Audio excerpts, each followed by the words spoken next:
कौन कौन से स्टॉक्स हैं। वामाक्षी हमारे साथ जुड़ चुकी है पूरी डिटेल्स के साथ। वामाक्षी गुड मॉर्निंग, बताइए। Well, good morning. JP Morgan ने वेदांता पर अपनी राय दी है। उन्होंने ओवरवेट की राय बरकरार रखी और लक्ष्य रखा 499 प्रति शेयर का।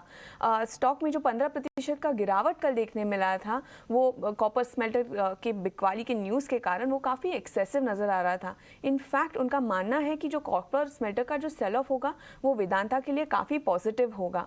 एलएमई के एल्यूमिनियम प्राइसेस भी Q1 FY22 के लेवल्स तक आ चुके हैं और इसी के चलते जेपी मॉर्गन ने वेदांता पर ओवरवेट की राय बरकरार रखी। इसके अलावा सिटी ने टाटा स्टील पर अपनी राय दी है। वो मध्यम अवधि में बायर्स रहने वाले हैं और उसका लक्ष्य रखा है उन्होंने 1085 प्रति शेयर का। लोअर रियलाइजेशंस के चलते और चाइना के एक्सपोर्ट प्राइसेस में वीकनेस के कारण उन्होंने ईबिटा के अनुमान को घटाया है। चाइना से अच्छी डिमांड के कारण स्टॉक के जो 2020 के पीबी वैल्यूएशंस है वो निचले स्तर तक नहीं गिरेंगे। और आखिर में सीएलएसए ने फाइनेंशियल्स पर अपनी राय दी है। उनके मुताबिक जो अर्निंग्स है वो काफ़ी मजबूत रहने वाले हैं। बढ़ती रेट्स के कारण मार्जिन्स पर एक पॉजिटिव इम्पैक्ट आ सकता है और वो जो लार्जर बैंक्स हैं वो आउट परफॉर्म करने की उम्मीद है। बैंकिंग सेक्टर में देखें तो उनके टॉप पिक्स रहेंगे आईसीआईसीआई बैंक और एसबीआई। एनबीएफसी स्पेस में उनकी टॉप पिक है Mahindra and Mahindra financial services और वो लाइफ इंश्योरेंस में भी वैल्यू देखते हैं जैसे कि एसबीआई लाइफ।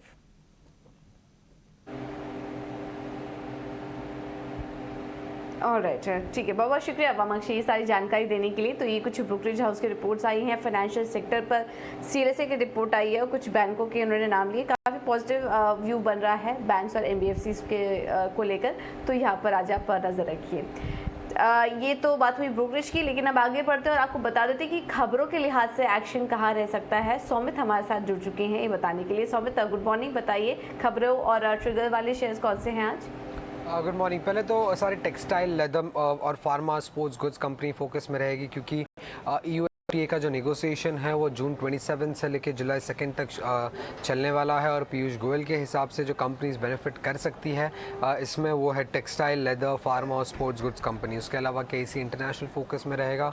कल कंपनी ने अनाउंस किया था कि करीब 1090 करोड़ का ऑर्डर विंस कंपनी को मिला है across various verticals. Fineotex chemicals क्योंकि बोर्ड मीट है जून 24 को जहां पे वो फंड रेज कंसिडर करने वाले हैं। सुवेन लाइफ साइंस जिनका बोर्ड मीट है जून 24 को जहां पे वो राइट्स इशू कंसिडर करने वाले हैं। उसके अलावा बल डील के दम पे हैप्पीएस्ट माइंड्स क्योंकि प्लूटस वेल्थ मैनेजमेंट ने करीब 19.4 लाख शेयर्स खरीदे हैं, बट उसके सामने मॉर्गन स्टैनली ने करीब 13 लाख शेयर्स बेचे थे कंपनी में। और अपार इंडस्ट्रीज का लाइफ हाइस पे चल रहा था ये स्टॉक, वहाँ पे यूबीएस ने करीब 2.1 लाख शेयर्स खरीदे हैं कंपनी में। उसके अलावा 3 एनालिस्ट मीट के की टेकअवेज के दम पे पहले तो दानों का एग्रीटेक फोकस में रहेगा।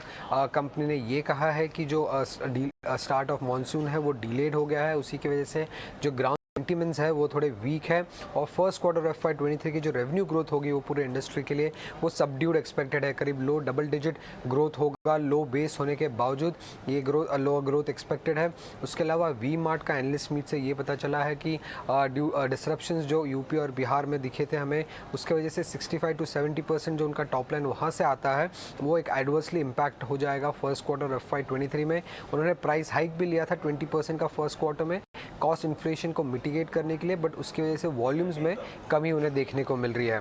और आखिर में एंड्योरेंस टेक फोकस में रहेंगे क्योंकि मैनेजमेंट ये कह रहे हैं कि जो ग्रोथ प्रॉस्पेक्ट्स है, रिकवरी प्रॉस्पेक्ट्स है टू व्हीलर्स के वो काफ़ी स्ट्रॉन्ग है और सितंबर 2022 से हमें ये ग्रोथ देखने को मिलेगी।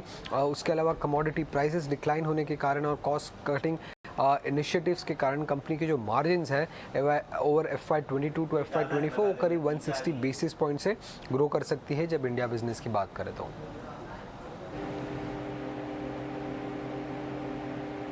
ऑलराइट, ठीक है, तो ये ढेर सारी खबरें हैं जहां पर कि आज नजर रहेगी। वेल्सपन कॉप, मिर्जा इंटरनेशनल जैसे स्टॉक्स भी आज फोकस में रहेंगे। बहुत बहुत शुक्रिया सौमित ये सारी जानकारी देने के लिए। इसके अलावा आज काफ़ी सारे हम देख रहे हैं कि मिड कैप स्टॉक्स फोकस में रहेंगे। एनालिस्ट मीट के चलते भी काफ़ी सारी कंपनियां आज फोकस में रहेंगी जिन पर कि आज कुछ एक्शन देखने को मिल सकता है इन खबरों के चलते।